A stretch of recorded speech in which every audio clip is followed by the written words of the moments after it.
And we're gonna move on to our entertainment section of the show. We got a young man here who's been singing, playing for years and years in San Diego, and his name is Greg Jarrett. Greg, what's up, my man? Hey, what's happening now? What's up, bro? So, man, you're in a couple of groups right now, right? I'm just in one group. It's called Pop Vinyl. Pop Vinyl. Yeah, we just did a show last night. That's why I'm a little. Oh. I want to be a raspy rapper or something.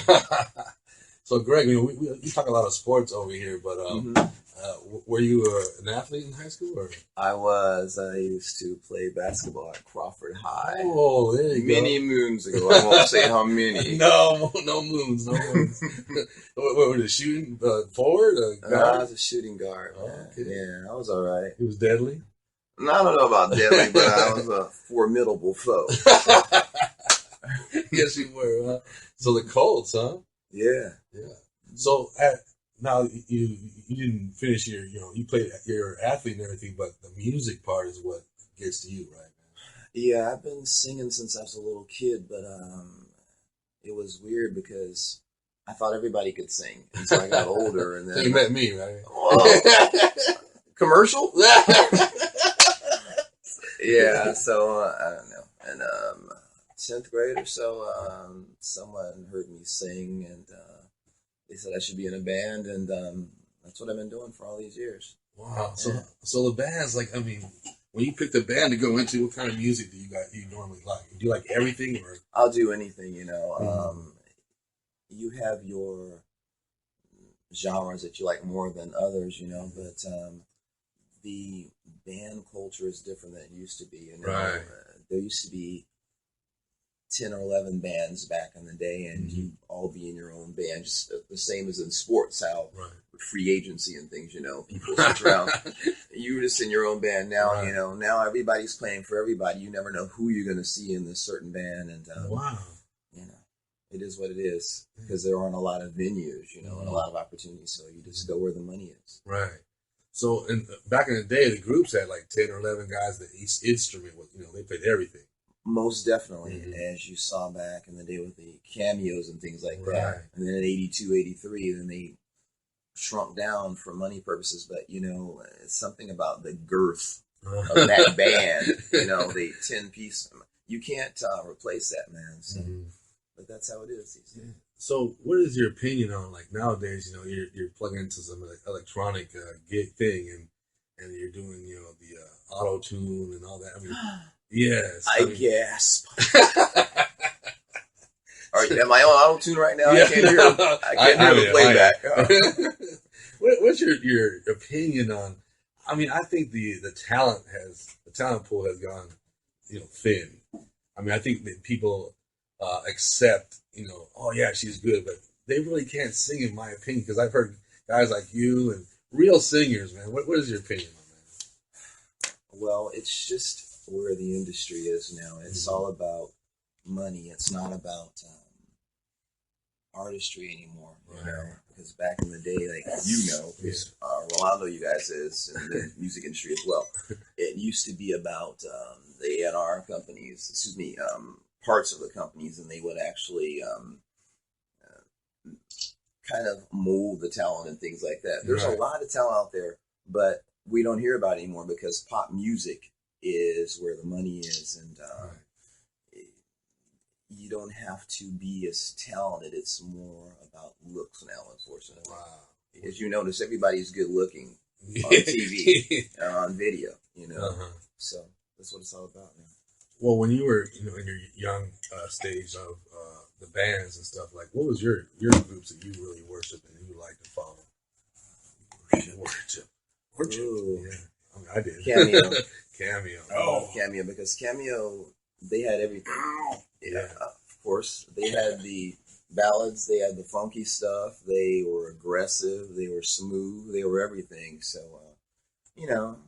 Cameo, Prince, and Ohio players, old school people like that, man. The bands that had horn sections and all those things. Exactly. And great vocals. Right. Yep. They have more than one guy that can sing in the group. Yeah.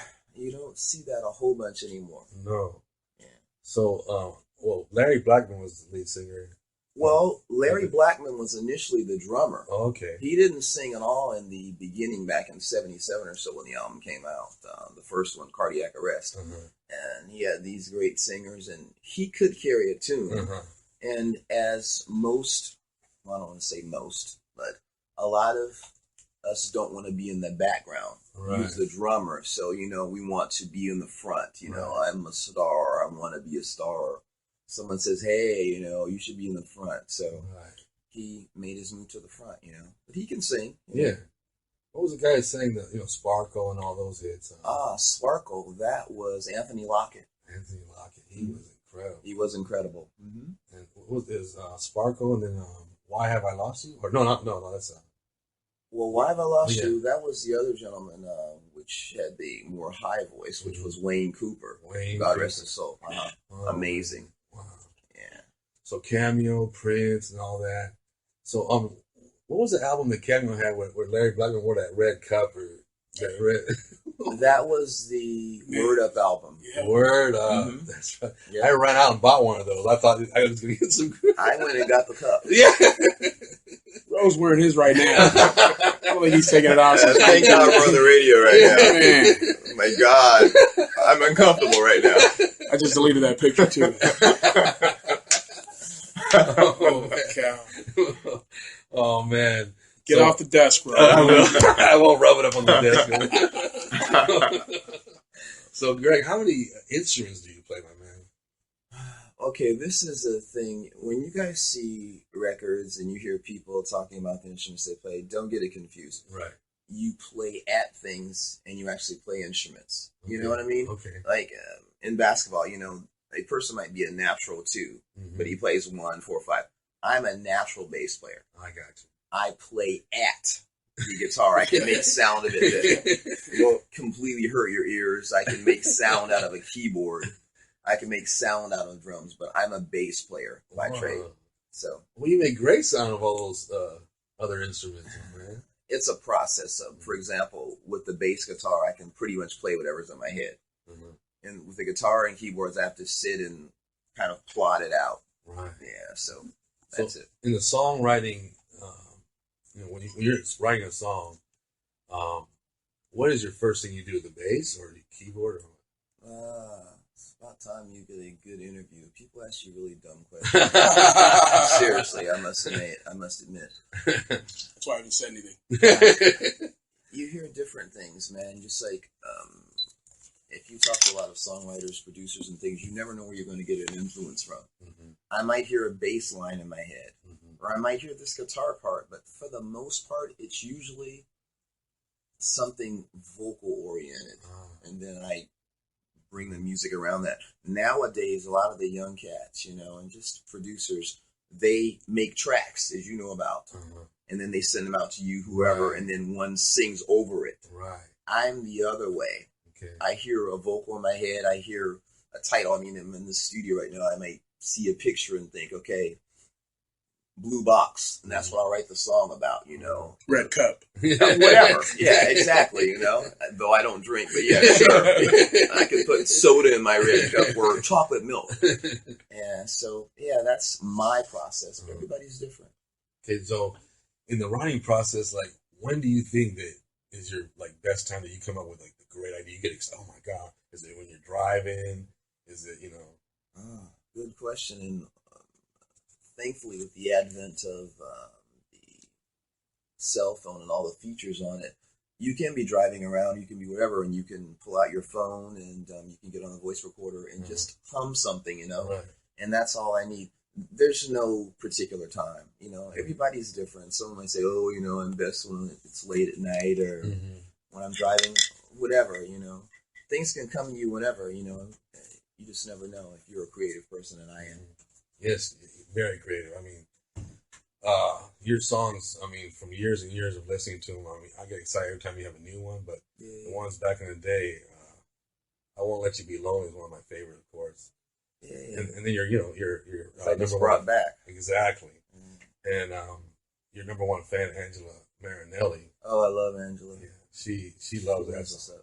Oh yeah. And since he keeps talking about back in the day, I'm 77 years old. And Not those days. I was on one of the first buses and First buses. and the first guitars and all these things. Yeah. So where does pop vinyl play at normally? Where can we come and watch it? Guys, where doesn't pop vinyl play? We are very fortunate. I accidentally got in the band 3.5 years ago. They were playing downtown at this old club called Jimmy Love's that was around for 20 years. It was closed. Yeah, in January of 2014 they closed down, and they had a following, and they were doing their thing, and they were looking for another bass player, and a friend of a friend had played with me before, and I said, "You looking for a bass player that sings? I know who you need, you know." And I went and did an audition, and thankfully been in the band for 3.5 years now. We play a lot of places. As a matter of fact, the next Friday and Saturday we'll be at the Viejas V Lounge. Oh, okay. So from 9:30 to 1:30, it's free. Come do your thing, and a lot of crazy people come. So you might come with some kind of helmet and the Larry Blackman Cup, security, whatever. But and it's not a hood place either. It's just interesting people show up. Right. Yeah. So where's the biggest venue you ever? The biggest venue I've ever done. It's not a venue actually. It's the band does a lot of concert series, which are outside things. Mm-hmm. So that's the best place you can play because everybody can come. Mm-hmm. Children and things, and it's, I want to say there's not a lot of drunkenness, but that's probably there, But I want to say the Coronado concert series every year in July. Okay. Coronado has a concert series, and it's probably 5,000 or 6,000 people that come out. And it's wonderful, And again, my children get to come. I have twin 9-year-olds, and they get to see their father do my thing. And whatever. It's kind of fun. That's awesome, man. So, like back in the day, Iggy, there was a kid named Christian Castro. Yeah. That from Mexico. His mom was real famous. He's famous, and he was working on his first album, and they did it in San Diego. We were working. I was his bodyguard. That was before the band. Hey, I was a young buck about that. It's about bruising people. Yes, it doesn't matter what slide. You can bruise people in a wheelchair. That's right. Yeah, you did. Yeah. So I ended up writing a couple songs for him. But one night we were in the studio, Signature Sound, real late, and they needed a backup singer. I said, I got the guy, man. So I got the Besides the language barrier. Yeah. Well, it was in Spanish. This is all in Spanish. I was working that day, though. Read the transcript. Yeah. So your backup plan. I'm calling my boy. So I call Greg. Greg comes down there, and they wanted to hear him sing. So he gets up the microphone and starts, doing his thing, man. The guy can sing. So they started screaming out, El Pájaro, El Pájaro. Oh, you remember. Yes. Yes. That was a great experience, man. It was. That was his first album, and he's on the credits. It says El Pájaro. Yes, which is the bird. That's great. He sings like a bird. Yeah, that was a great time, my man. When you first brought that up, I thought you were talking about More Stay in the Time. The bird. Strangely, when I used to have hair, I was compared to More Stay a lot because of the spottiness. I have moles. He has freckles, but whatever, It's the same thing, so yeah. Interesting. Never had a guy came out with a mirror and... Rolando did. I held him here. I bust him out right here on a Sunday. I dropped him many times. That's why 28 years of bad luck. 7 more to go, right? That's funny. You're all done. So, Greg, you know what's going to happen next, right, my man? I'm going to leave and go to some buffet because if you saw me, I'm on the thin side. 6 feet, 155. Wow. What do I do? 155? Yeah. Bro, that's when I was 6. 6? All right, the interview is now over. We're in that red diaper. This is not a comedy show. Yeah. Greg, I got you, man. I got to ask you, man. you got to tune for us, man. You got to sing for me so these people can realize the talent that's out there in San Diego that this man has. Oh, let's see. What do you got for me, my man? I'll do a little something. As a matter of fact, I was listening to, on my way home from Palm Springs last night, a rendition of If Only for One Night by Luther Vandross. And Ruben Studdard was doing it, who was an amazing guy, who won American Idol. Right. I don't know, 2008-ish, 2009, and he's had a wonderful career. And I said, okay, I like this. And it's not going to make me cry, is it? I'm going to cry. I have tissue. No, I'll just do a little something. Let's see. Let me hold you tight, if only for one night. Let me keep you near to ease away your fears. It will be so nice, if only for one night. Oh, yeah. Give me the tissue, Greg, right now. Come on. I'm crying too. I had a long show last night. We did a wedding, and weddings are just long and drawn out. And, you're there all day, and I was there till midnight or something. Then you have to tear down your equipment and things, Right. So I got home about, 3:30 or so. Oh, Thankfully, we had the daylight savings, so they gave me an hour. Maybe an extra hour. But my body is still tired, I'm still in the bed right now. So, yeah, I'm going to go take a nap after I read this. Yeah. So what's what people do. That was incredible. That was really good. Thanks. It's all right for, not warming up. If you're a singer, you need time to warm up. Right. And I didn't do my that goofy stuff. So Iggy does it after vomits after going to the sports bar. Only on Saturday nights. Nice. Only on Saturday nights. That's a lot of information. Hey, no problem. If he can talk about him wearing his red cup, yes. Even today, There's a country song about a red cup. No way. It's by I want to say Toby Keith. Oh, okay. Yeah, so look that up, people. No, I'm not a country artist. But you can play anything, though, man. I could do country. Yeah. I mean, I like country. I like whatever. As long as it's not death metal or anything like that. Yeah, exactly. So what are some of the artists you listen to now? I don't really listen to any new artists. I still listen to the stuff I grew up with, the 70s and 80s stuff, because it doesn't go bad. And that stuff is classic. For example, though it's been played way too many times, if you hear Let's Get It On today, that came out in 73, right, it's still wonderful. Yeah. You can't say that about new music right now. Right. I'm not saying all new music is bad, but, a lot of it is fleeting, and, you forget about it. But those type of things, the 70s stuff, Donny Hathaway stuff, and whatever. The Heat Wave. Of course. But the atypical Heat Wave things like Mind-Blowing Decisions, Star of the Story, not Boogie Nights and things, which were good songs, and even Always and Forever, but those have been played so much, just like Reasons for Earth, Wind and Fire. Right. I like the B-sides and things like that, But, yeah. And like Babyface when they were The Deal and all that. Love The Deal. Yes, a lot of people don't know about The Deal. That's Deele. Exactly. Yeah, Babyface and LA were in a band, and Babyface actually plays guitar and keyboards in the band, and LA used to be the drummer in the band before they became these super powerful record executives. Moguls. They're moguls for sure. Exactly. Well, those, that's that genre, man. Those songs had passion. There was writing. It took talent to write that stuff. And there was, people who played real instruments. Very true. And that's what I loved about it. I mean, it's just, nowadays it's just a computer, really. Back then, you had to put in the work to really work on your craft. You didn't have like a bunch of people coming in and say, all right, this is how we're going to do our dance moves.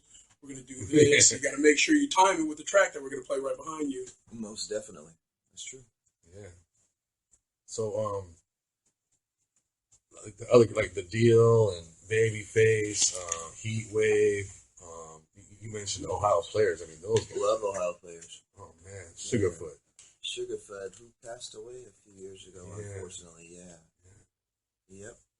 So, I think I don't think Greg remembers, but we went out to Soul Train one time and tried to get in. I think he got in, but I didn't. So, so That's funny. So, Yeah, Greg, man. Got no soul, bro. Well, hey, where can if we want to know more about your band or where you're playing, where can we get that information from? Popvinylband.com. That's Popvinylband.com, my right. pop band. My real music Yes. that I do, Exactly. which is totally different. If you came to see Pop Vinyl, that's great, but it's the job. Right. The things I write, Mm-hmm. not covers and things, which are original music and things. That's on ReverbNation.com. Okay. And just type in Greg Jarrett, and right now I have 3 originals on there. Okay. And more are coming. And Pop Vinyl plays when again? Next Friday and Saturday at the Viejas V Lounge from 9:30 to 1:30. Check it out. All right, go Free. see Greg Jarrett, man. He's the bomb. Yay. He's a true artist. And I want to thank you for coming. Yes, sir. You're Pajaro. quite welcome. Thanks a lot, Greg. We appreciate it. And we'll see you next week on the Coach Rose Show, KBLKradio.com.